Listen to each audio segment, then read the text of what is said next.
छत्तीसगढ़ के कांकेर में सुरक्षा बल और नक्सलियों के बीच मुठभेड़ में 29 नक्सली ढेर। गोलीबारी में एक पुलिस अधिकारी और एक जवान भी घायल। मुठभेड़ में 3 डिविजनल कमांडर स्तर के नक्सली मारे गए हैं। नक्सलियों के पास से मिले 7 AK-47 समेत कई हथियार। लोकसभा चुनाव के बाद संविधान बदलने के दावों पर पीएम मोदी का बड़ा बयान। कहा, लोगों को डराने के लिए संविधान पर गलत नैरेटिव फैलाया गया। पीएम के बयान पर राहुल गांधी का पलटवार। बीजेपी पर संविधान बदलने की कोशिश का लगाया आरोप। 13 या 14 मई को प्रधानमंत्री मोदी कर सकते हैं नामांकन। वाराणसी में 7 से 14 मई तक होना है नामांकन। 7वें चरण में 1 जून को वाराणसी में है मतदान।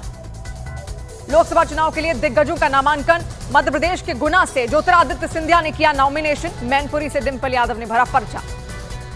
जम्मू में रैली के दौरान गृह मंत्री अमित शाह ने कहा, सुप्रीम कोर्ट के तय समय में ही जम्मू कश्मीर में होंगे विधानसभा चुनाव। बंगाल की सीएम ममता बनर्जी का विवादास्पद बयान। बोली, लोगों को चाय के साथ गौमूत्र पीने को कहेगी बीजेपी। खाने के साथ गोबर खाने के लिए कहा जाएगा। कांग्रेस महासचिव रणदीप सुरजेवाला पर चुनाव आयोग की बड़ी कार्रवाई। अगले 48 घंटे तक प्रचार, रैली और इंटरव्यू पर रोक। हेमा मालिनी पर दिया था विवादास्पद बयान। मुरादाबाद से समाजवादी पार्टी की प्रत्याशी रुचि वीरा समेत 5 लोगों पर केस हुआ दर्ज। जनसभा के दौरान पुलिस को धमकाने के आरोप में केस दर्ज। गुजरात के लिए आम आदमी पार्टी के स्टार प्रचारकों की लिस्ट जारी। लिस्ट में तिहाड़ में बंद अरविंद केजरीवाल के साथ ही सुनीता केजरीवाल का भी नाम।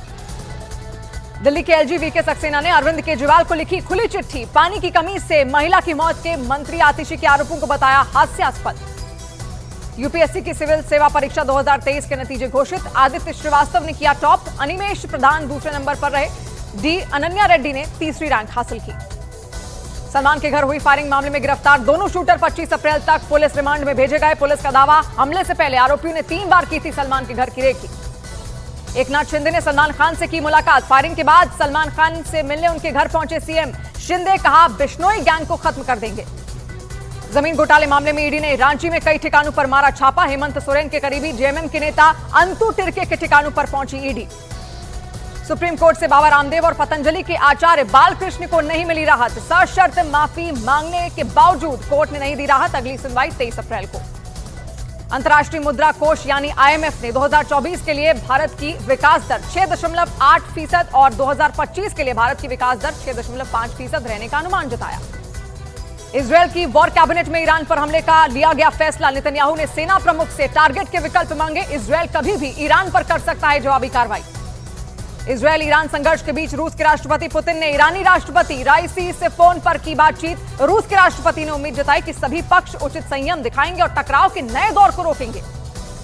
मध्य पूर्व के संघर्ष की वजह से अमेरिकी एनएसए सुलीवान का भारत दौरा स्थगित। अमेरिकी दूतावास ने दी जानकारी। भारतीय नौसेना के हाथ लगी बड़ी कामयाबी। 940 किलो प्रतिबंधित नशीले पदार्थ जब्त किए। जम्मू कश्मीर में झेलम नदी में नाव पलटने से बड़ा हादसा हो गया। श्रीनगर में झेलम नदी में नाव पलटने से 6 लोगों की मौत हो गई।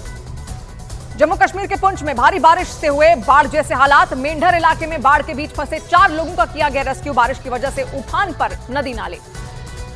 डेनमार्क की राजधानी कोपेनहेगन के 400 साल पुराने स्टॉक एक्सचेंज में लगी भीषण आग। अग्निकांड से कल्चरल हेरिटेज को भारी नुकसान की आशंका।